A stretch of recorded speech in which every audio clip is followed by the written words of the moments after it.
तेरी ये रहे ना रहे। प्रवीण कुमार तेवतिया, शौर्य चक्र अवार्डी।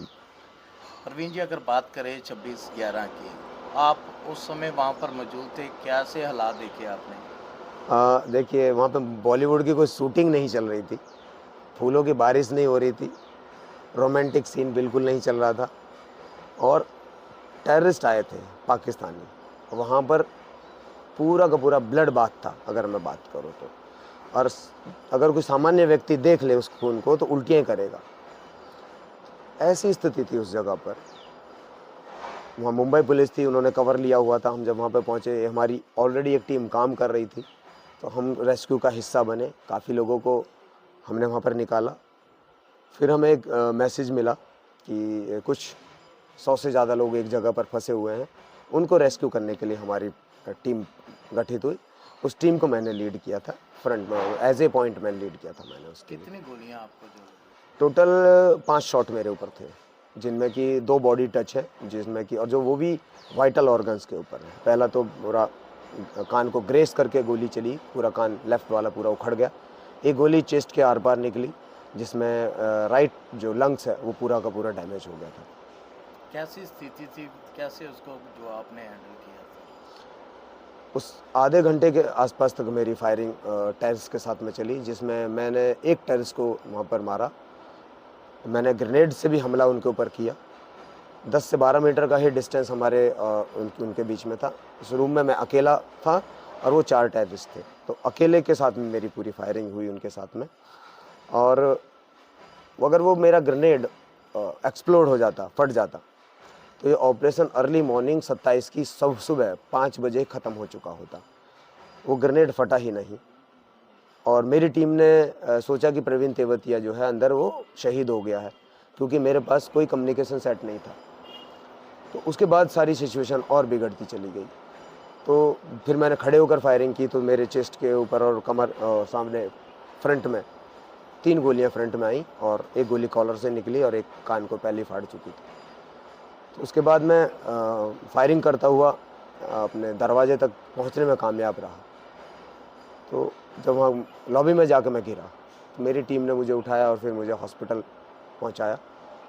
फिर डॉक्टर्स ने ऑपरेट किया। कितना समय आप हॉस्पिटल में रहे? मैं 1 महीने तो सीधा था, फिर मेरा वज़न बहुत ज़्यादा कम होने लगा था, तो फिर उन्होंने मुझे सिक लीव भेजा। फिर मैं मार्च में मुझे रिलीज़ किया हॉस्पिटल से। कि डॉक्टरों का क्या कहना था? डॉक्टर्स ने कहा था कि भाई 3-4 दिन का मेहमान है, क्योंकि गन शॉट हुआ है और उसमें लंग्स डैमेज है, इंटरनल इंजरीज़ बहुत ज़्यादा हैं और चेस्ट वॉल के ऊपर 100 से ज़्यादा स्प्लिंटर अभी भी है मेरी बॉडी में।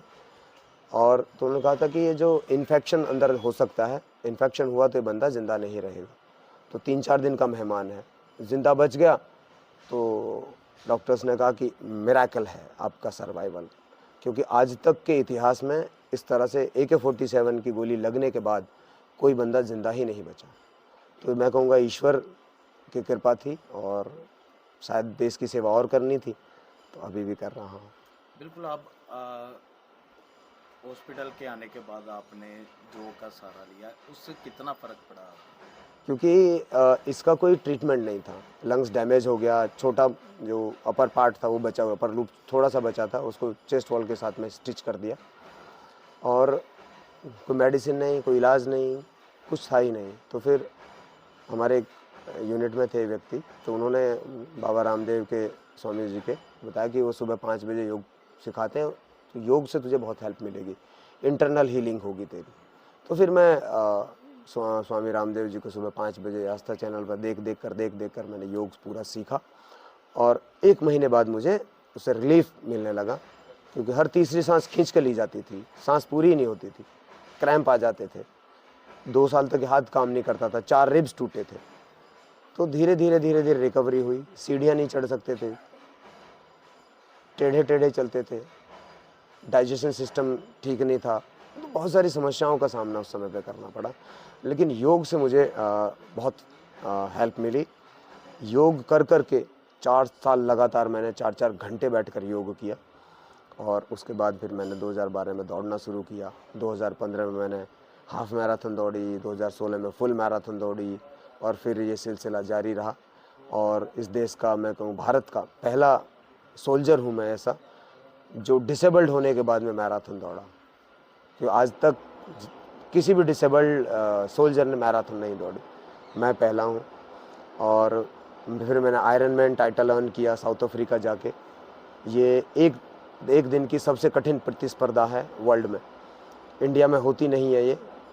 तो मैं साउथ अफ्रीका गया, वहाँ पर जाकर मैंने आयरन मैन चैम्पियनशिप में पार्टिसिपेट किया और उसमें आपको 3.86 kilometre open sea swimming, 180 kilometre cycling plus 42.2 kilometre run आपको करना पड़ता है।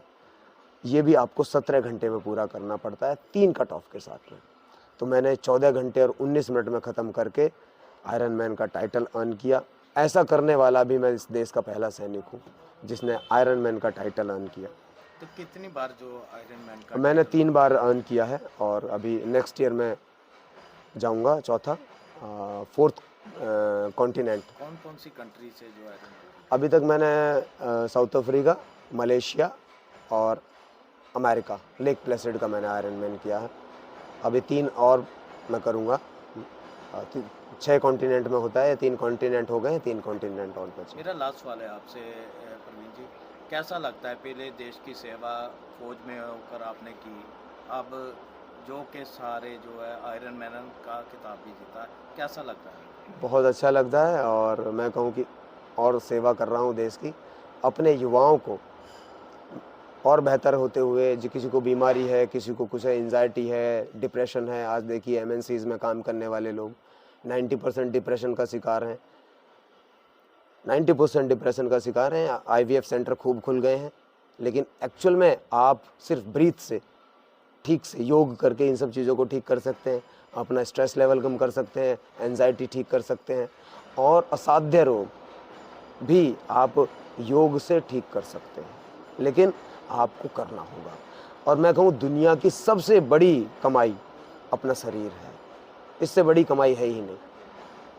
आपको इसको कमाना पड़ेगा, तो इसको कमाने के लिए आपको थोड़ा सा समय, ज़्यादा समय नहीं मांगता है, थोड़ा सा समय दीजिए। क्योंकि हम सभी को ये स्वस्थ शरीर अपने माँ बाप से मिल गया फ्री में, इसकी हमने कोई कॉस्ट पे ही नहीं की। सांसें आ गई, हमें यही नहीं पता कैसे सांसें आई हैं जी। हम भागे जा रहे हैं, सब कुछ ठीक कर रहे हैं, बढ़िया कर रहे हैं, हमें पता ही नहीं है जी कैसे ठीक कर रहे हैं। सांसों की कीमत का कब पता चलता है? जब आपको गोली लगी, मैं अपनी बात कर रहा हूँ, जब मुझे गोली लगी और मैं सांस नहीं ले पा रहा था, तब पता चला सांसें क्या हैं। एक एक सांस के लिए संघर्ष जब व्यक्ति करता है, तब उसको पता चलता है कि उसे कुछ भी ले लो लेकिन सांसें दे दो। तब व्यक्ति को याद आता है कि उसने क्या खोया है और क्या पाया है।